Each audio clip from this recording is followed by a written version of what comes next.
सबसे पहली बात तो ये कि आप इसे किसी मूवी या वेब सीरीज तक लिमिट नहीं कर सकते।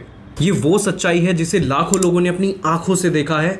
15,000 से भी ज्यादा लोगों ने इसमें अपनी जान गंवाई है, और वो भी किसी और की लापरवाही की वजह से। जब कभी भी किसी रियल इवेंट पर बेस्ड कोई मूवी या वेब सीरीज बनाई जाती है तो रिस्क एक सबसे बड़ा फैक्टर होता है, क्योंकि सच्चाई को स्क्रीन पर दिखाना और उसके साथ साथ ऑडियंस के इंटरेस्ट को भी वेब सीरीज में बनाए रखना एक बहुत मुश्किल काम है। इसीलिए स्क्रीन प्ले टीम की रिस्पॉन्सिबिलिटी और भी ज्यादा बढ़ जाती है। और उससे भी बड़ी बात यह है कि इन रियल इवेंट पे बेस्ड मूवी या वेब सीरीज में जो मसाला एंटरटेनमेंट है ना, वो बहुत लिमिटेड ही डाला जा सकता है, क्योंकि फिर ये मूवी या वेब सीरीज अपने ओरिजिनल टॉपिक से डाइवर्ट हो जाएगी। और इन सारी चीजों को कंसीडर करने के बाद भी डायरेक्टर ने कितने ब्यूटीफुल तरीके से इस मूवी को लिखा है, और उससे भी ब्यूटीफुल तरीके से इसके स्क्रीन प्ले को हम सबको नेटफ्लिक्स पर दिखाया है। यस, मैं बात कर रहा हूँ नेटफ्लिक्स पर रिलीज हुई web series the Railway man के बारे में। अगर आप चैनल पर नए हैं और मुझे अभी तक सब्सक्राइब नहीं किया है तो प्लीज मूवी बॉक्स को अभी सब्सक्राइब कर लीजिए। ये एक मिनी वेब सीरीज है जिसमें टोटल 4 एपिसोड है, और इतना लिमिटेड टाइम और इतने लिमिटेड एपिसोड्स होने के बाद भी जो मूवी अपने मैसेज को बहुत ही क्लियर तरीके से, बहुत ही स्ट्रॉन्ग तरीके से आपकी आंखों तक पहुंचाती है।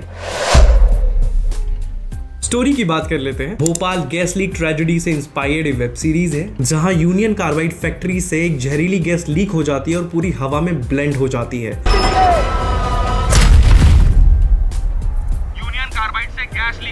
और भोपाल का बहुत बड़ा हिस्सा इससे इंपैक्ट हो जाता है। एक बार सिचुएशन को इमेजिन करके देखो कि आप सांस भी लेने के लिए मजबूर हो जाते हैं, क्योंकि पूरी की पूरी हवा में जहरीली गैस फैली हुई है। अगर आपने सांस ली तो आप बिल्कुल मरने वाले हैं। एंड इस पूरे के पूरे हादसे में न जाने कितने रियल लाइफ सुपर हीरो सामने आते हैं जो अपनी जान की 1% भी फिक्र नहीं करते और दूसरों की जान बचाने में लग जाते हैं। किसी को एक झटके में मार सकती, किसी को कुछ घंटों में सर सांस ली और काम तमाम। इसकी कोई दवा नहीं तो इतने लोगों को बचाएंगे कैसे हम लोग? जल्द से जल्द सबको यहाँ से निकालना होगा। और उससे भी बड़ी मुश्किल ये है कि इन सब लोगों को रेस्क्यू किया भी जाए तो कैसे, क्योंकि ये नॉर्मल सिनेरियो नहीं है कि जहां पर किसी इंसान को जो डूब रहा है उसे हमने बचा लिया, कोई छत से गिर रहा है तो उसे कैच कर लिया, लपक लिया। No, it is not.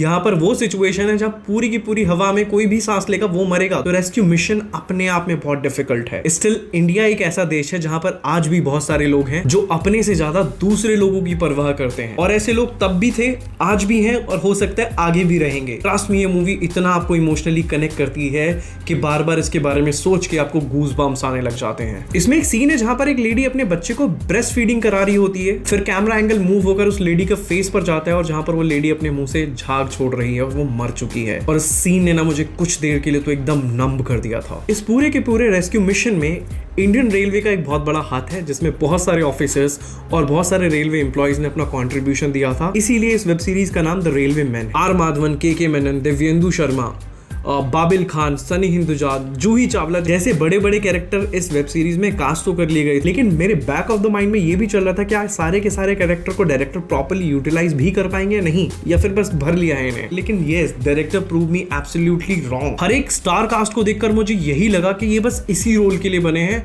And हर एक ने अपने अपने रोल को जस्टिफाई किया है। एंड स्पेशली के मेनन एंड बाबिल खान ने ना मुझे बहुत इंप्रेस किया। एंड डे बाय डे जैसे जैसे मैं बाबिल खान की इंप्रूव्ड एक्टिंग देख रहा हूँ ना, मुझे एहसास हो जा रहा है कि इनके पिता जो हैं वो इरफान खान हैं। और भी अच्छे मोमेंट्स हैं इस वेब सीरीज के अंदर, स्पेशली वो 2 बच्चे जो कि स्टेशन के अलग अलग कॉर्नर्स पे जा जाके गाने गा रहे होते हैं, और बड़ी ही ब्यूटीफुल तरीके से एकदम रॉनेस उन सॉन्ग्स में नजर आती है मुझे। इनमें से एक बच्चा आई थिंक मैंने किसी न किसी रील की वीडियो में देखा, वो बहुत अच्छी एक्टिंग भी करता है। आर माधवन का जो स्क्रीन पर आने वाला जो सीन है ना, वो भी बहुत प्यारा है, बहुत फनी है, तो उसे भी देखकर आपको मजा आएगा। ओवरऑल सीरीज काफी कंप्लीट नजर आती है। ट्रेजेडी से लेकर रेस्क्यू तक का जो आपका पूरा का पूरा सफर है वो काफी अच्छे तरीके से स्क्रीन पर दिखाया गया है। और इस पूरे के पूरे इवेंट ने लोगों की लाइफ को किस तरीके से इंपैक्ट किया है, केवल पास्ट में नहीं बल्कि आज के टाइम पर भी, वो भी आपको देखने को मिलेगा। मेरी राय में ये वेब सीरीज आपको बिल्कुल मिस नहीं करनी चाहिए, क्योंकि one of the finest web series of Netflix है ये। एंड फ्यूचर में मेरी वीडियोस को मिस ना करने के लिए बेल आइकन भी दबा लीजिए।